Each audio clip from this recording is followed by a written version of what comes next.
इन्ना अंज़लनाहु फ़ी लैलतिल क़द्र वमा अदराका मा लैलतुल क़द्र लैलतुल क़द्र खैरुम मिन अल्फ़ि शहर तनज़्ज़लुल मलाइकतु फ़ीहा बिइज़्नि रब्बिहिम मिन कुल्लि अम्र सलामुन हिय हत्ता मत्लइल फ़ज्र। हमने कुरान को लैलतुल क़द्र में उतारा। तुम्हें क्या खबर कि लैलतुल क़द्र क्या है? लैलतुल क़द्र 1000 महीनों से बेहतर है। इसमें फरिश्ते उतरते हैं और ये सुबह तक रहती है। लफ्ज़ क़द्र अरबी में इसका एक मतलब है कीमत। सुभान अल्लाह। तो अल्लाह ने कहा मैं तुम्हें बताऊं, आप सब ताजर बैठे हो, लैलतुल क़द्र की कीमत क्या है? 1000 महीनों से बेहतर है। 1000 महीनों से बेहतर है। अब 1 रुपए पर 1000 नफ़ा ले सकते हैं? दुनिया में कोई ऐसा कारोबार है? जो हीरोइन बेचते हैं वो भी नहीं ले सकते। और मेरा अल्लाह कह रहा है एक रात 1000 महीने, यानी कोई 82-83 साल। ये तो आ गया पहला क़द्र। दूसरा इसका मतलब है तंग पड़ जाना, तंग पड़ वक्त फ़क़दर अलैहि रिज़्क़हु।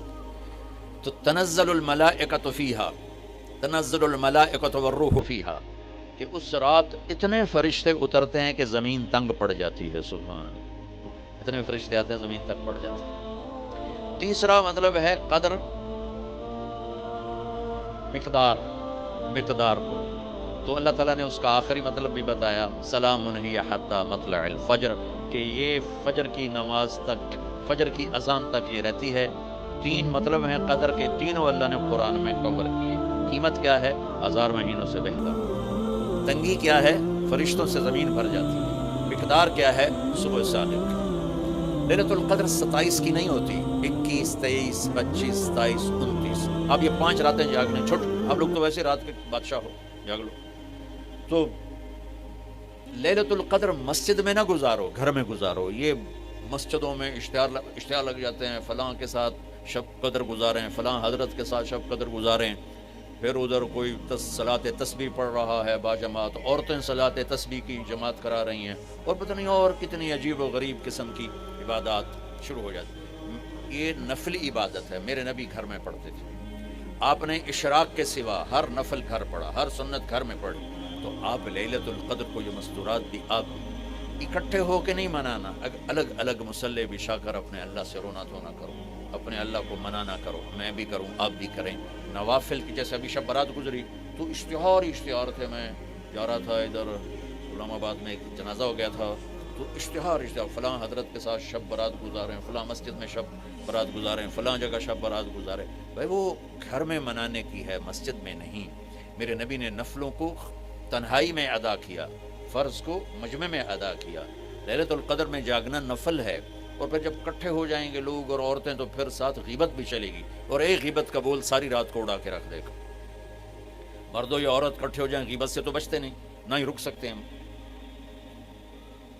सिंध से हम बाई रोड आ रहे थे, कराची से बाई रोड जमात थी, तो वो रास्ते में बड़ी गीबत करें, नौजवान थे सारे नए नए। मैं चुप करके सुनता रहा। जब कोई 2 दिन गुजर गए ना, तो हमारे पास बड़ी वैन थी। मैंने कहा बच्चों, एक नसीहत करता हूँ कि गीबत ना किया करो, मजाक करो, हंसा करो, खेड़ा करो, गीबत ना करो। थोड़ी सी मैंने इस पर बात की तो बड़े मुतासिर हुए। कहा जी ठीक है, इंशाल्लाह आइंदा बिल्कुल नहीं करें।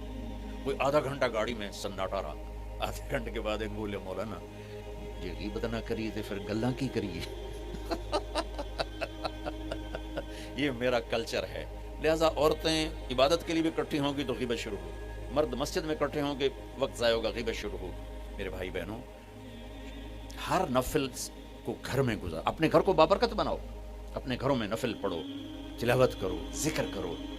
सिर्फ इशराक के नफल मेरे नबी मस्जिद में पढ़ते थे 2 रकात, बाकी हर नफल आपने मस्जिद में अदा की। तो ये चंद चीज़ें रमज़ान के मुतालिक मैंने अर्ज़ की हैं। अब एक बड़ी अहम बात मैं आपके सामने अर्ज़ करना चाहता हूँ। रमज़ान की दौलत किससे मिलेगी? रमज़ान की बरक़ात किससे मिलेंगी और कौन महरूम हो जाएगा? आपने फरमाया 4 आदमी ऐसे हैं जिनकी रमज़ान और शब कदर में भी बख्शिश नहीं होती, बस इससे हम अपने आप को बचा लें। कौन है या रसूलल्लाह? आपने कहा मुदमिनु खम्रिन, शराब का आदी। کبھی کوئی پی لے توبہ کر لے، میں اس کی اجازت نہیں دے رہا ہوں. مدمن کا لفظ ہے جو روزانہ شراب پیتا ہے، اس کی رمضان میں بخشش نہیں. عاق لوالدیہ، جو ماں باپ کا نافرمان ہے، اس کی بخشش نہیں. قاطع الرحم، رشتہ داروں سے لڑنے والا، اس کی بخشش نہیں. المشاحن، دل میں بغض رکھنے والا، اس کی بخشش نہیں. ہر وہ چیز جو میرے آپ کے لیے نقصان دہ اللہ نے حرام کر دی، ہر وہ چیز جو میرے آپ کے لیے مفید ہے اللہ نے حلال کر دی.